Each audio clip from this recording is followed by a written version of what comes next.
All right, let's help this plant out. Supplement it with a little bit of soil.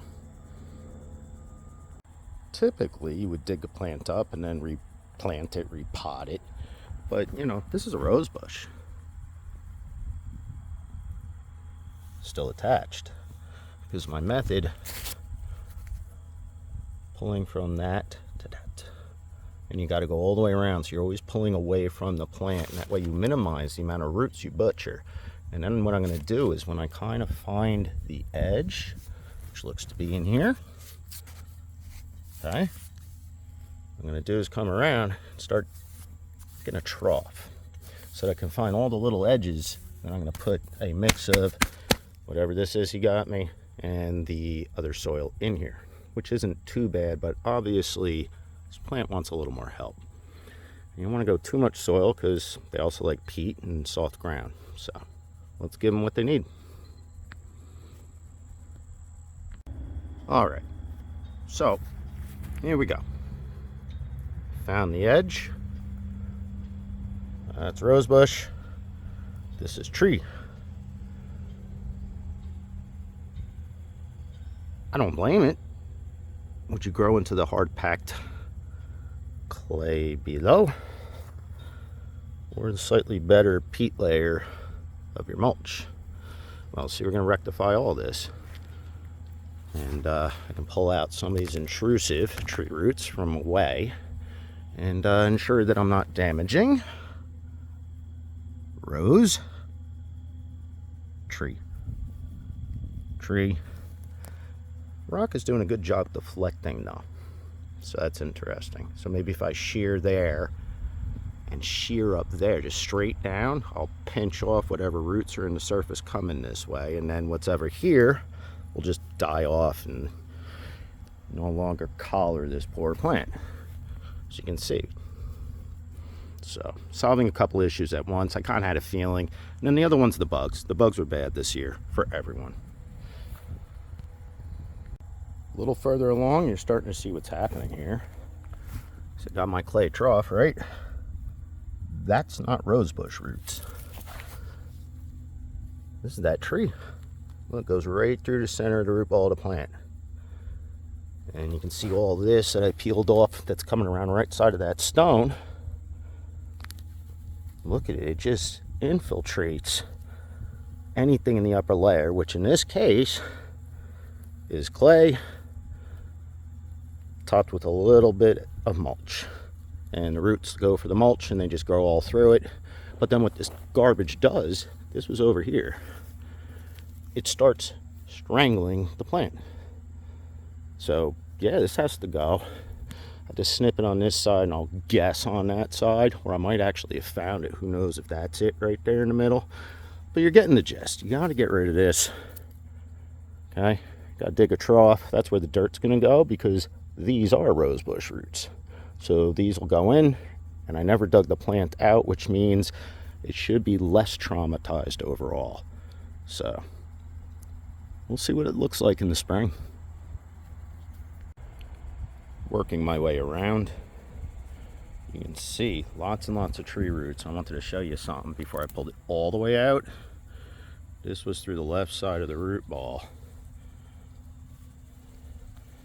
So that's a successful removal versus some of the bigger ones, and I'm trying to clip on both sides, and maybe I'll try that as well, just get them out. And yeah, all because of you.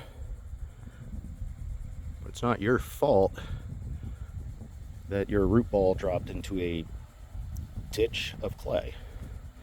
So I don't blame it for growing through the mulch. The only thing is, again, look at this. This is what happens. All this underneath here, I guarantee you, if I scratch through this, there it is. See? More roots. See what happens? It's got nowhere else to go. It's only got an inch to grow in. Oh, I really upset somebody. Well, you'd be upset too if I ripped your entire roof off. Are they kidding? Well, we'll come back to you once you relocate. Yeah, they're slowly pulling through from one side to the other. Where was that one? There's, you see that one moving over there. It's this one here, so I'll just snip it over there and just pull it through. Same's going on here, and you're getting the gist. Look at, I mean, come on, no wonder why this plant's struggling. So it became very weakened just because of this.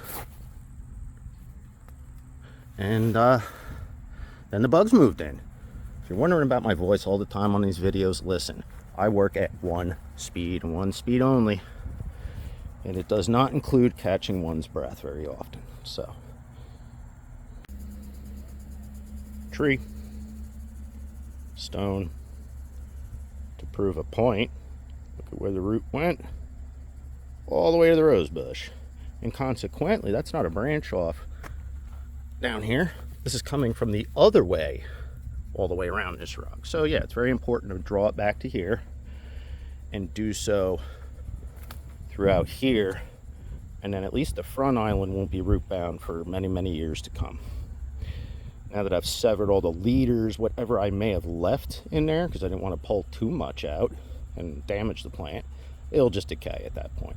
This isn't the type of root system that's going to spawn seedlings or odd pop-ups or anything. It's just going to croak.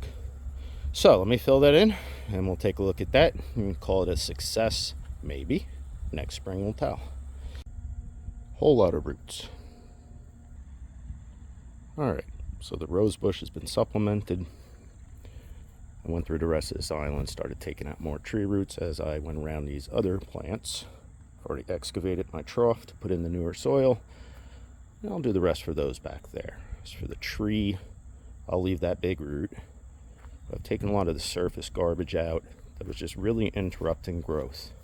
So I think all around we're going to do just fine here. That stays. That stays. There's another one in here somewhere that I chose strategically down below. Can't get to it right now. But essentially, no, you can't clip everything. So I got most of the top debris, you know, this little stuff. The occasional bigger roots like this. But to be honest, it's not even good for the tree to have this, because then you just get root bound and no real soil after a while. Dug all my troughs. Lily root, right there. Tree root garbage. Catmint root, trip line. See where I'm going with this? Dig the trough at the edge, you pull away with the tongs, roots stay. Then you're gonna pack this in with dirt and mix it with the other stuff. A little 50-50 blend. And on until they all look like the rose. All right, what you didn't see with the rose, pour everything in all those gutters I made. Now what I'm going to do is I'm going to mix that with the other lumps of soil, so I got 50-50. You don't want it too rich, then you got rot. And you know, there are plants that don't want really, really organic soil. So, but it looks like everything's being supplemented really well now. I'll mix it in, I'll clean this up. Might have enough time left in this season to see a little response. We got, what, about 3 to 4 weeks left in the true warm season. But I don't know. It can come quick around here. And we are done. Every single plant's now been supplemented, and essentially the process mirrors what you do with the house plant. You just pot up. But if you try that here and you dig up the plant, you're ripping all the root systems out, whereas this method is probably the least intrusive, and it still leaves other tap roots intact, so the plant will probably survive whatever damage I may have done around the fringes. And even that's kind of like roughing up the edges of a plant that you're pulling out of a pot, where you kind of rough up all the root systems so that they poke outwards. And now they're all going to go into that nice mix that I made. And we'll see. I think it came out well. It's not up to me. It's up to the plants. We'll revisit a little later this year if we have a little growth yet to do, because they will respond if so. But if not, next spring these will pop.